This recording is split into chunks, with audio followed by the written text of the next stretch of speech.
Let's start with their origin stories because this is where the divergence truly begins. Bruce Wayne's world shattered in an alleyway, witnessing the brutal murder of his parents. This wasn't a choice. It was a traumatic event that warped his entire being, forging him into the grim, driven vigilante we know as Batman. His mission is born from grief, from a vow made in the shadow of loss. He has to be Batman. It's an inescapable burden, a penance. Now swing over to Tony Stark. His origin isn't a tragic loss, but a brutal awakening.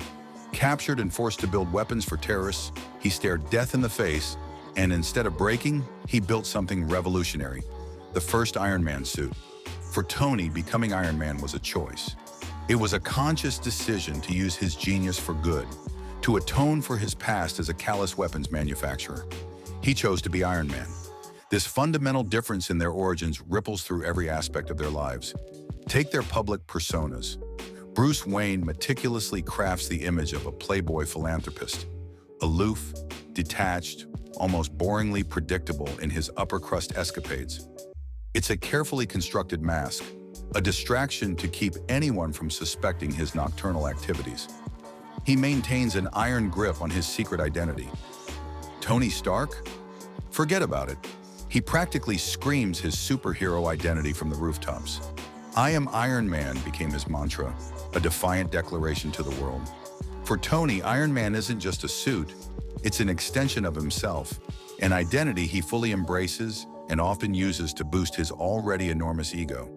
He thrives in the spotlight, and his public persona is just as flamboyant and unpredictable as his armored alter ego. Then there's their approach to resources and technology. Both are brilliant inventors, no doubt. But Bruce Wayne's technology often feels like an extension of his will, a way to level the playing field against superpowered threats.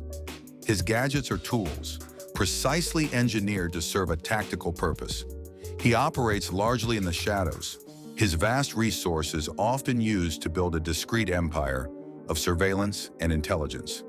Tony Stark, on the other hand, is a showman of technology. His suits are dazzling, constantly evolving, often incorporating bleeding-edge, almost fantastical elements. For Tony, technology isn't just a means to an end. It's a playground for his genius, a canvas for his innovation. He wants the world to see what he can do, to be amazed by his creations. He funds grand initiatives, builds massive towers, and makes his presence known. Let's talk about their humanity, or perhaps their perceived lack thereof. Bruce Wayne, in his relentless pursuit of justice, often sacrifices his own emotional well-being. He's a lonely figure, pushing away those who get too close, fearing they'll become targets.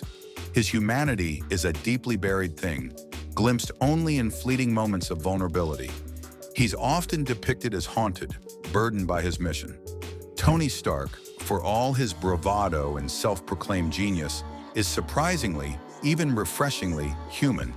He makes mistakes, he struggles with addiction, he grapples with guilt, and he yearns for connection. His journey is one of growth, of learning to trust others and to understand the true meaning of heroism. He's flawed, but those flaws make him relatable, making his triumphs all the more impactful. So while both Bruce Wayne and Tony Stark are brilliant, wealthy, and dedicated to saving the world, their motivations, methods, and even their very souls are fundamentally different. One is a driven Avenger forged in tragedy, an eternal symbol of grim justice. The other is a reformed playboy, a charismatic innovator who chose heroism and embraced the spotlight. Thanks for watching, and don't forget to like and subscribe.